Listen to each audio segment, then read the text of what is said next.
semuanya. Wah, udah lama nih ya gak ngomel alias ngobrol sama Elni.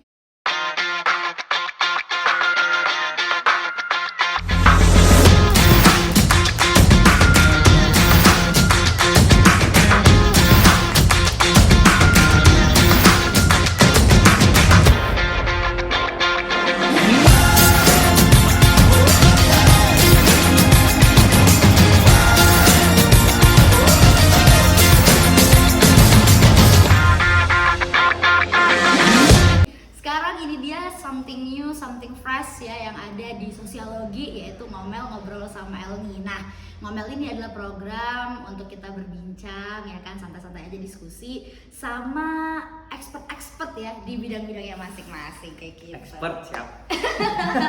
Nah, kali ini sudah ada seorang expert nih yang udah berada di sebelah aku dengan Mas Fajri. Halo Mas. Ya. Boleh dong sapa dulu teman-teman yang ada di sana. Oke, halo. Oke. Ya teman-teman, apa nyebutnya ngomel? Sosiologi lah ya. Semua audiens sosiologi. Oke. Semua audiens sosiologi, selamat pagi ya. Kita kenalan dulu sama narasumber kita kali ini, sama Mas Fajri. Boleh deh Mas kenalan dulu sama teman-teman semua. Mas Fajri mungkin juga kesibukan belakangannya ini seperti apa? Oke, jadi perkenalkan semuanya ya. Saya Fajri yang kebetulan sekarang sebagai ketua harian Gerakan Melukis Harapan. Walaupun sebenarnya kemarin habis raker saya jadi naik lagi jadi ketua yayasan gitu ya. Cuma belum publish jadi sebutnya ketua harian dulu aja. Kebetulan asli Jakarta Mbak. Jadi asli Jakarta, cuma kuliahnya waktu itu di ITS. Tahun 2011 masuknya. Jadi Doli belum tutup tuh waktu saya masuk. Nah, makanya kita masuk di GMH ini ya. Gitu, singkatnya kayak gitu. Oke, jadi itu dia Mas Fajri ini sekarang ini adalah ketua harian dari Ya, GMH ketua ya kan, Gerakan Melukis Harapan seperti itu. Nah, Mas, GMH sendiri ini apa sih buat yang teman-teman yang belum tahu? Oke, secara sederhana ya Mbak, biar gampang diingatnya tuh sebetulnya GMH ini sebenarnya yayasan atau bahasanya kalau gampangnya nih lembaga sejenis NGO gitu ya, yang bergerak di bidang pemberdayaan masyarakat. Gitu. Secara gampangnya seperti itu, secara umum ya. Jadi orang menangkapnya kan, oh pemberdayaan masyarakat gitu aja. Oke, jadi GMH itu tadi seperti yang udah dijelasin sama Mas Fajri adalah ya NGO lah yang fokusnya kepada pemberdayaan masyarakat. Nah, GMH ini kan udah berdiri setauku sejak 2014 ya, 2014. Ya kan Mas ya. Nah, tapi juga sebelumnya teman-teman ternyata GMH ini nggak ujuk-ujuk langsung menjadi GMH gitu loh. Juga ada story lah ya, cerita di baliknya. Justru GMH ini awalnya namanya Emas, tauku Mas. Nah, mungkin boleh dong ceritain sama teman-teman semua mungkin yang dulu tahunya itu Emas gitu kan, terus tiba-tiba oh sekarang udah nggak ada ya, adanya GMH. Kenapa tiba-tiba mungkin bertransformasi lah seperti itu? Kalau bisa mungkin diceritakan ke teman-teman deh. Oke, jadi kalau singkat cerita lah ya, itu sebetulnya kan kita hadir tuh ngerespon isu penutupan Doli waktu itu. Kan ada pro kontra, tapi secara umum yang elemen pemuda itu sebetulnya intinya mendukung penutupan gitu kan. Walaupun memang tadi ya ada beberapa catatan gitu kan, ada isu-isu kayak ekonomi dan seterusnya. Tapi waktu awal kita mulai itu kan cuma kumpulan-kumpulan kan. Nah, terus ini pakai nama apa nih kan gitu ya ada.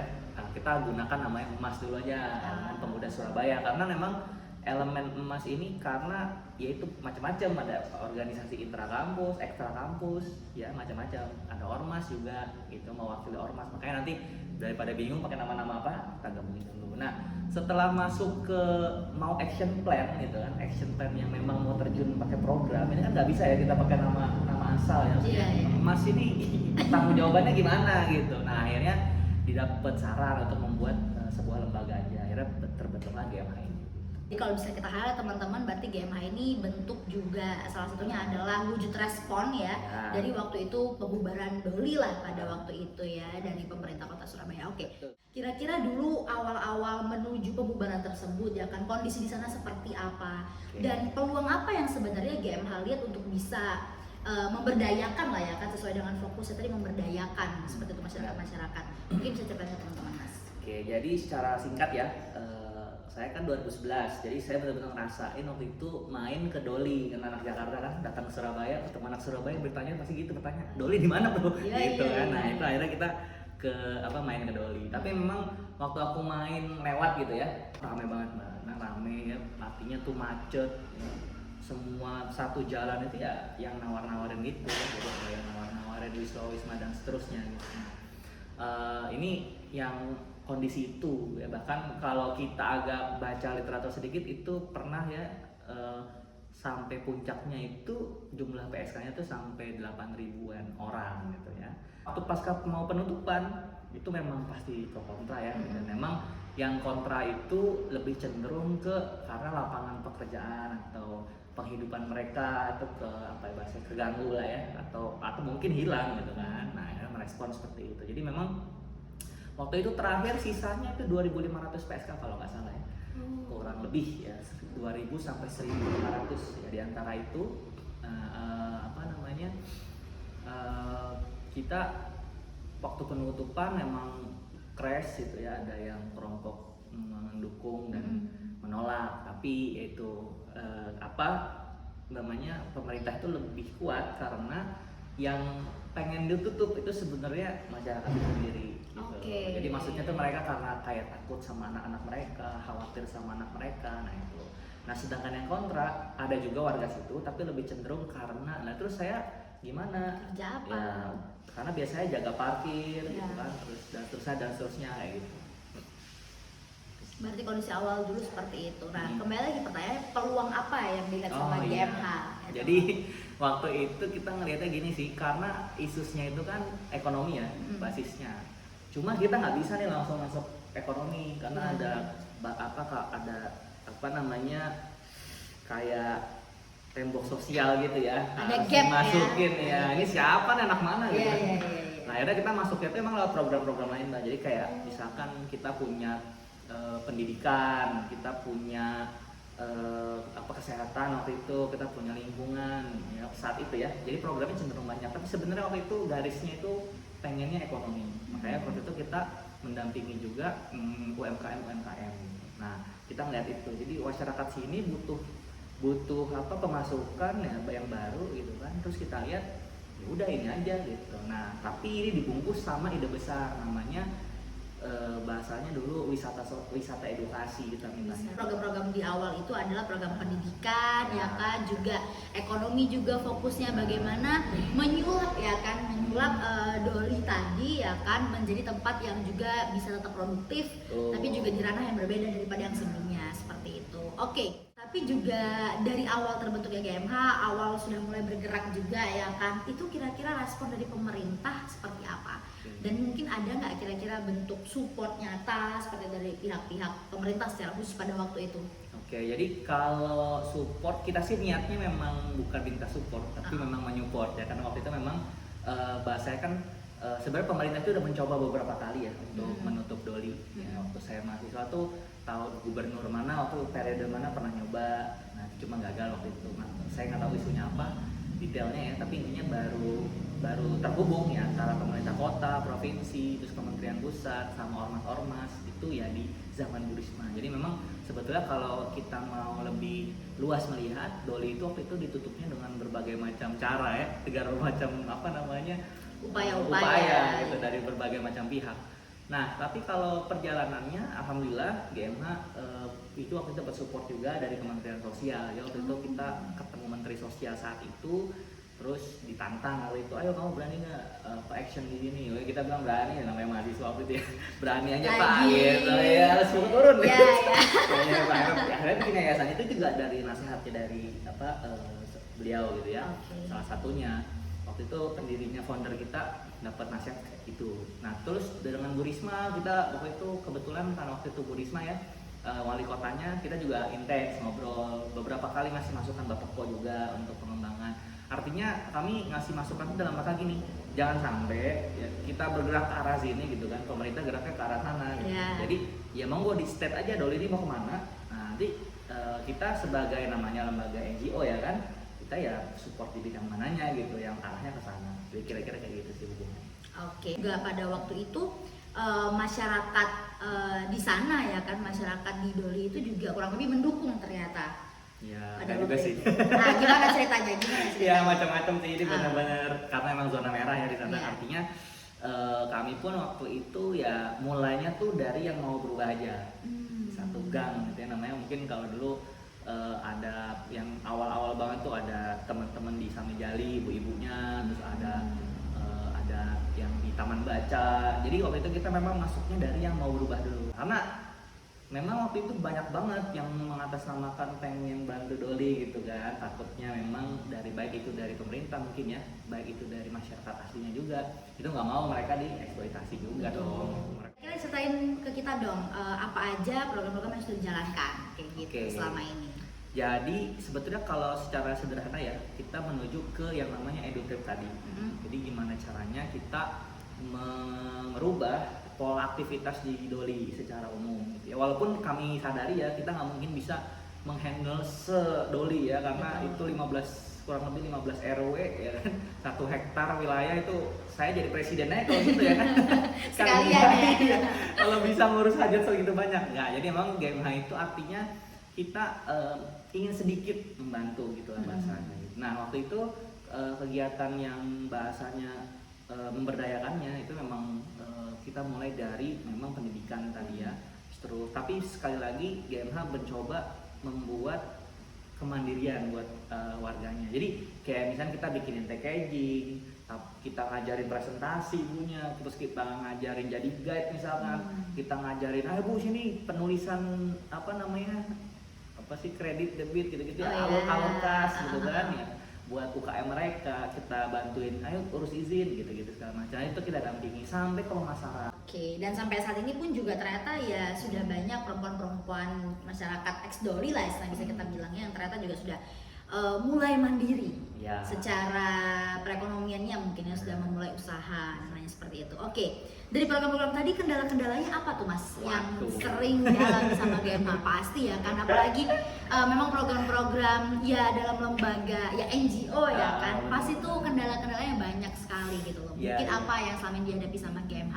Siapa tahu audiens yang nonton juga bisa memberikan sumbangsi apa gitu. Oke, ini internal eksternal kali ya? Boleh ya. Bisa share aja. Jadi kalau ini kita mungkin eksternal dulu aja ya. Kalau eksternal memang itu secara umum, tapi enaknya eksternal tuh kita bisa banyak sebetulnya, bagi teman-teman sosiologi ya, sosial itu kan sebenarnya banyak ya pendekatan-pendekatan sosial yang bisa gunakan gitu ya.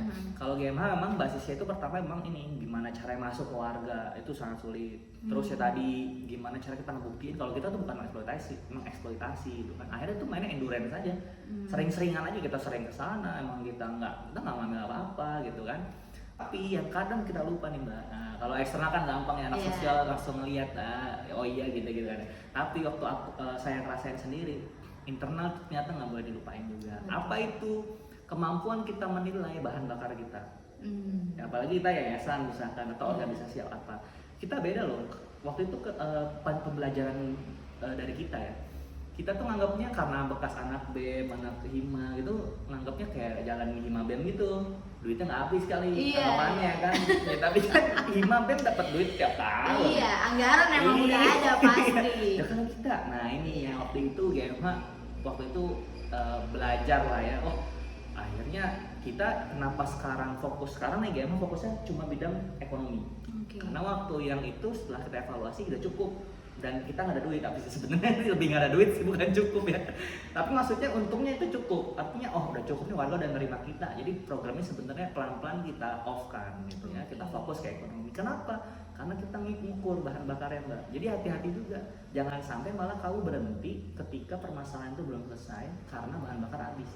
Kenapa? Karena warganya bisa terluka. Tapi selama ini dari kendala-kendala tersebut adakah bentuk bantuan mungkin dari pihak-pihak eksternal, dan pernahkah mungkin GMH ini melibatkan pihak eksternal, mungkin berkolaborasikah dari segi mewujudkan program-program yang udah ada deh kayak gitu? Selama ini gimana Mas? Oke, ini ada pembelajaran menarik sih dari GMH.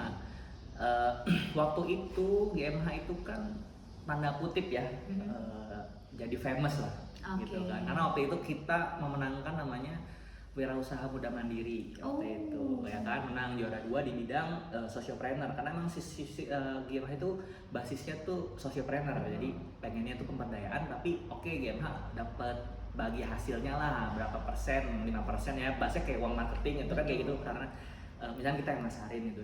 Nah tapi ini ada pembelajaran bagus sih Mbak, ini perlu banget nih di notes ya sama anak-anak yang gerak di bidang sosial masyarakat. Hati-hati juga sama glorifikasi media. Jadi kita tuh waktu itu kena apa sih gini, kita kan terkenal ya, terkenal udah dipublish di mana-mana gitu. Padahal waktu itu ya mungkin nih nggak, itu ya sebenarnya nggak salah sih, medianya kan tugas mereka ya, tapi perlu hati-hati si organisasi ini gitu atau gerakan ini. Kenapa? Kamu bisa keseret sama popularitas itu gitu, jadi aktivitas kamu itu jadi ngisi materi. Gitu. Terus kita langsung merenung nih, untungnya waktu itu belum lama-lama sih, nih aku jadi kita jadi sering ngisi materi sih gitu kan. Terus saya bilang kita koordinasi, oke kita off dulu ya gitu. Kita off dulu nih tahun 2017 ya, kalau nggak 17 sampai 2000 baru-baru inilah ya, itu GMH nggak pernah masuk media, nggak diwawancara tuh pasti saya ngarahinnya ke warganya aja mbak gitu, kalau ada liputan-liputan ke warganya aja gitu. Kenapa? Karena kami menghindari jangan sampai orang lihatnya GMH-nya bukan warganya gitu. Kayak untungnya waktu itu karena kita menang Wirausaha Muda Mandiri, kita dapat bantuan uang capital project yang sampai sekarang masih kita kelola, itu sekitar 200 juta waktu itu. Nah itu harus diputer jadi program yang berkelanjutan gitu kan. Nah terus ada beberapa juga bantuan donasi khususnya di bidang pendidikan situ, kayak mau nyekolahin anak-anaknya Doli, sampai kita tuh berapa orang tuh masih ITS kalau nggak salah mau UNER ya, anak-anak binaannya GMH ya. Kira-kira itu sih kalau eksternal, sisanya memang pemerintah, masyarakat. Kalau untuk yang bener-bener lembaga itu waktu itu memang waktu kita karena menang Wirausaha Muda Mandiri, jadi kita di sama Bank Mandiri. Oke, boleh. Terakhir nih Mas Fajri, berarti kan tadi sudah banyak ya cerita dari GMH ya kan, yang akhirnya juga memutuskan untuk fokus juga ke sektor ekonomi lah ya kan. Nah, mungkin untuk kedepannya sendiri GMH ini memang hanya fokus di Doli kah? Atau ada ingin peluang ke mungkin ya elemen-elemen lain, entah di Surabaya atau seperti apa? Adakah visi kedepannya mengarah ke hal seperti itu atau gimana? Ini pertanyaan bagus ya menurut saya. GMH sebetulnya Doli itu cuma pilot project. Dulu bayangan kita nih kalau Doli kita bisa nih, berarti yang lain gampang gitu. Karena kan Doli ini eksternal, ini kan merah banget lah ya, zona merah banget gitu. Terus kita bilang ini Doli kita selesai nih, yang lain bisa. Nah GMH sebetulnya tinggal exit plan sebenarnya sekarang. Jadi yang tadi saya bilang ya, kita harus ngukur kapan harus selesai nih. Karena ya tadi jangan sampai masyarakat itu tergantung kepada kita banget. Atau ya itu tinggal tiba-tiba, itu juga nggak boleh gitu ya. Kita ngukur, dan ini sebenarnya udah masuk exit plan. Apa itu exit plan? Exit plan itu artinya masyarakat tuh bisa kita serahkan aktivitas sosialnya.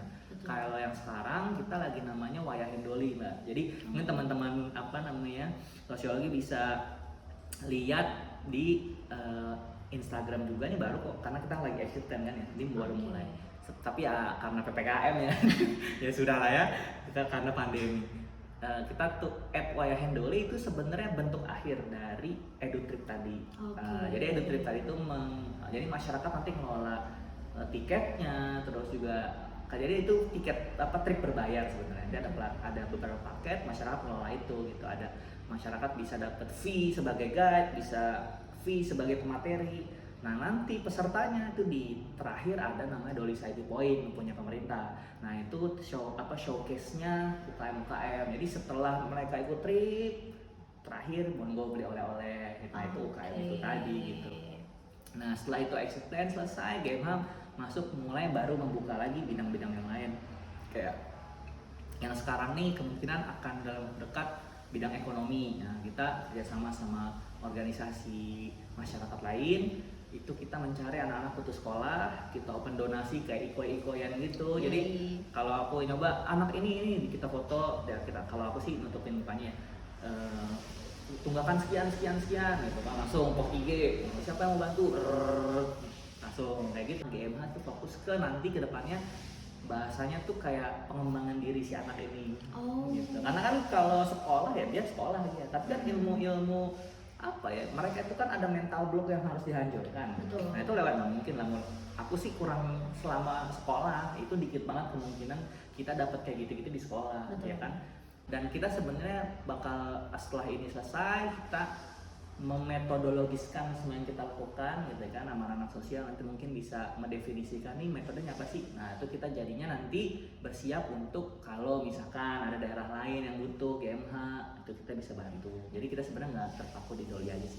Semoga tadi plannya tadi berjalan dengan lancar, sehingga juga otomatis yang akan memberikan dampak yang luar biasa baik juga untuk teman-teman di Doli, dan juga siapa tahu GMH bisa menebar kebermanfaatan yang jauh lebih banyak. Itu sih yang kita harapkan ya. Betul. Ini untuk ya mungkin inilah kontribusi kita sebagai juga anak muda ya kan Mas ya, yang mau gimana lagi pun juga kita menuju ke yang namanya bonus demografi seperti itu ya. Kalau nggak emang kita semua bisa aktif untuk andil dalam berbagai kebermanfaatan, ya mau berharap sama siapa lagi seperti itu. Mungkin cerita GMH hari ini bisa menjadi inspirasi buat teman-teman semuanya ya yang nonton Ngomel Sosiologi hari ini, dan siapa tahu teman-teman semuanya bisa menjadi GMH lainnya yang bisa memberikan kebermanfaatan juga di banyak-banyak tempat lainnya seperti itu. Thank you so much Mas Fajri, hari ini kita ngobrolnya luar biasa sekali ya, inspiring lah bisa dibilang ya. Aku senang kenal sama orang-orang keren seperti ini, bikin jadi pengen terus berusaha berbuat yang bermanfaat lah buat orang-orang. Oke deh, begitu aja mungkin teman-teman yang ngomel kita hari ini. Nanti kita akan ketemu lagi di episode-episode selanjutnya. Bye.